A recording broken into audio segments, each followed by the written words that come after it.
बर'फोरनि गुदि धोरोम बाथौ धोरोमनि नेमखान्थि बायदियै इंराजि 1906 मायथाइनिफ्रायनो खुंबोनाय बादिनो खुंगा 118थि खेराइ फुजाखौ साननैनि मेहेरगोनां हाबाफारिजों गामिनि खेराइ थानसालियाव खुंफुंदों उजानफारा गामि गुदि बाथौ खेराइ आफादा। धोरोमारि फोरबोजों लोगोसे दिनैनि गिबि सानाव फरायसुला फरायसुलि दिथागिरिफोरखौ लानानै माखासे थुनलाइयारि आयदा बादायलायनाय हाबाफारिजों लोगोसे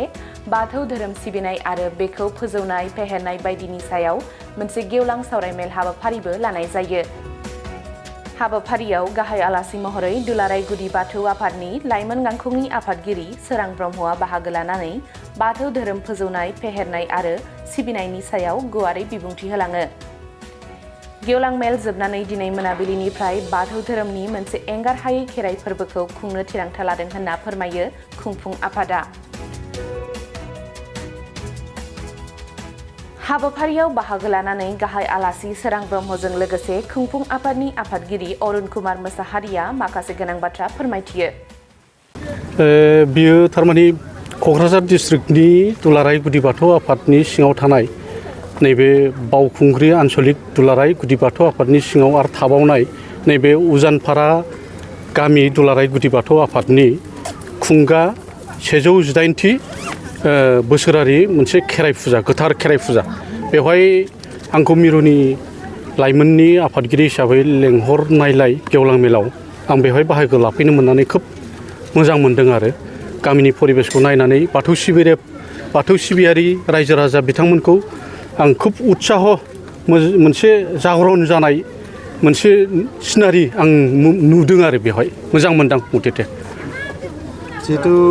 आफादाव मोननै सोलिनानै दं जे बिबारनि दं मोनसेया जाहैबाय गुबुन मोनसेया जिहेतु बोलि बाथौ बे सोलिगासिनो दं ना जोङो एसे माने बर'निनो गुदिथार धोरोम हिसाबै बाथौआ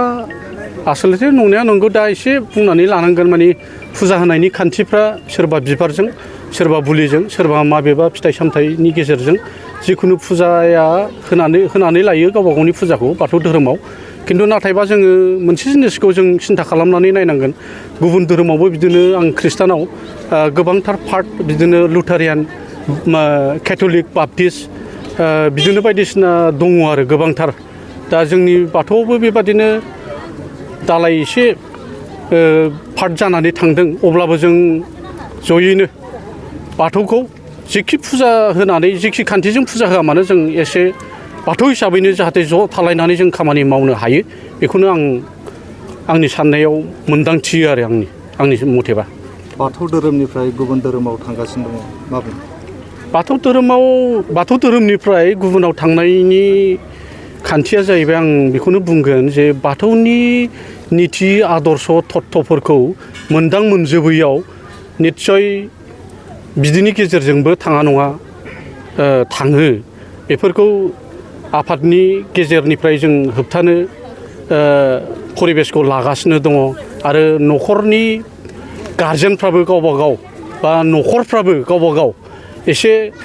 थाल लालायलायनांगोन जे बाथौ धोरोमा बर'नि गुदिथार धोरोम हिसाबै जों बेखौ रक्षनाबेक्षन माब्रैहाय होनो हायो। आफादनि दारै जों बोरैहाय आफादनि दैदेनगिरिफोरजों सावरायलायनायनि गेजेरजों सेमिनारनि गेजेरजों जों बोरैहाय बेखौ रक्षनाबेक्षन होनो हायो आरो बे बाथौ धोरोमनिफ्राय जाहाथे बायजोआव थाङा गुबुन धोरोमाव थाङा बेनि दायथ'खौ जों साफ्रोमबो लालायलायनांगोन आरो दा लागासिनोबो दं आरो सोरबाया बुजिस्लाबनो हायैयाव दा थांदों अब्लाबो सोरबा बुजिनो मोनफिननानै बाथौ धोरोमा आगोलनि बादि धोरोम नंला दा बियो बिराद फोसाबजानाय लाइनाव फैबाय होननानै दा सोरबा गोबाङानो जयेनसो जाफैफिनदों आरो आंनि मोनथिनायाव।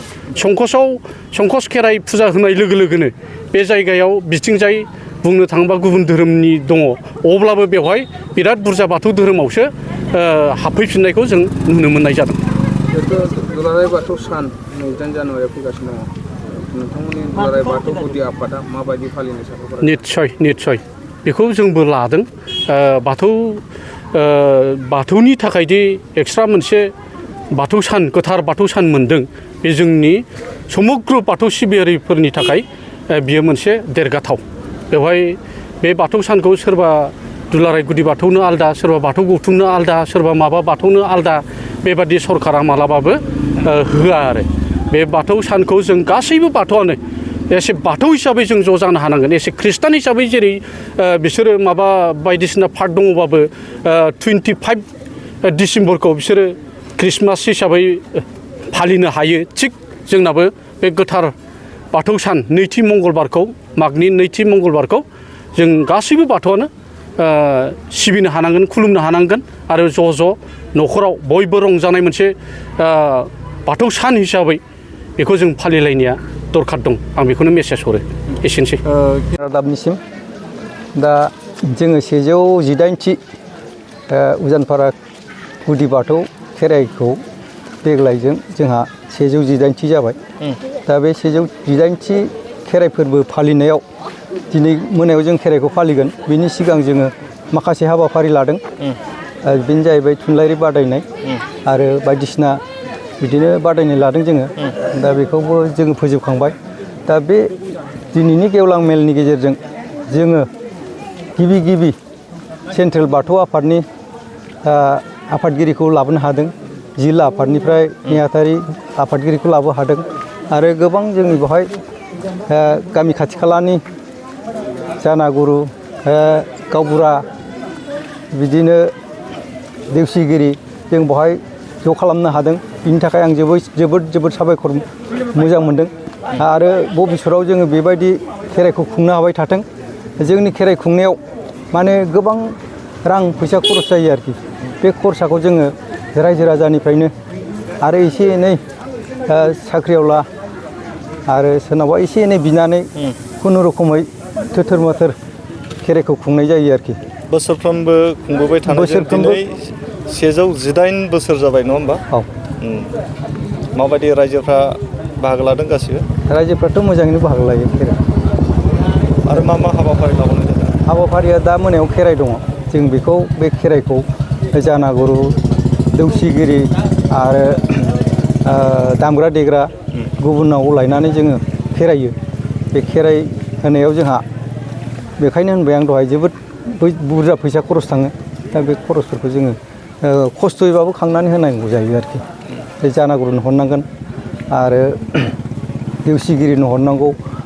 बे दामग्रा देग्रानो हरनांगौ आरो मेनेजमेन्टनि बाथ्रा दङ बेफोर गासैबो खरसाफोरखौ जोङो रायजोयैनो खस्थ' खालामनानै बाननानै खुंनाय जायो आरो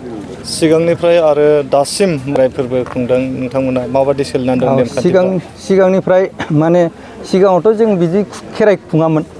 माने जायनि न'खराव दौरि जायो बे न'खरावनो खुनुरुखुम थुरिजों न' लुसाबनानै सायनासालि होनानै खेराइखौ खुङोमोन आरोखि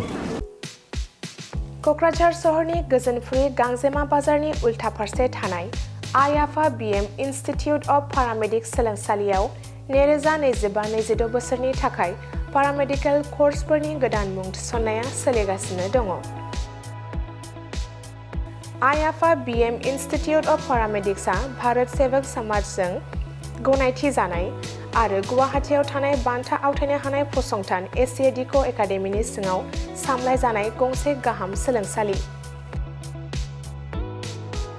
आइ आफा BM इन्स्टिटिउट अफ पारामेडिक्स सोलोंसालियाव नोंथाङा BSS diploma in medical laboratory technology, BSS diploma in operation theatre technology, BSS diploma in first aid and patient care, x-ray and imaging technology बायदि आयदाफोरनि सायाव नोंथाङा सोलोंथाइ लानो हागोन। लोगोसे सोलोंथाइ जोबनायनि उनाव प्लेसमेन्टनि खाबुबो नोंथाङा मोननो हागोन। आइ आफा BM इन्स्टिटिउट अफ पारामेडिक्स सोलोंसालियाव जायखिजाया स्ट्रिमजों 12 थाखो उथ्रिसार जानो हानाय फरायसुला-फरायसुलिफोरा बे सोलोंथाइनि खाबुखौ लानो हागोन। थारैनो नोंथाङा जुदि सावस्रि फाहामथायनि सोलोंथाइ लानो गोसो जानानै दङब्ला अब्ला गोबाव खालामाजासे आइ आफा BM इन्स्टिटिउट अफ पारामेडिक्स सोलोंसालियाव थाबैनो सुलाद लादो। सुलाद लानो एबा आबुङै मिथिनो थाखाय 9395899391 एबा 8135971844 मबाइल नाम्बाराव फोनांजाब खालामदो।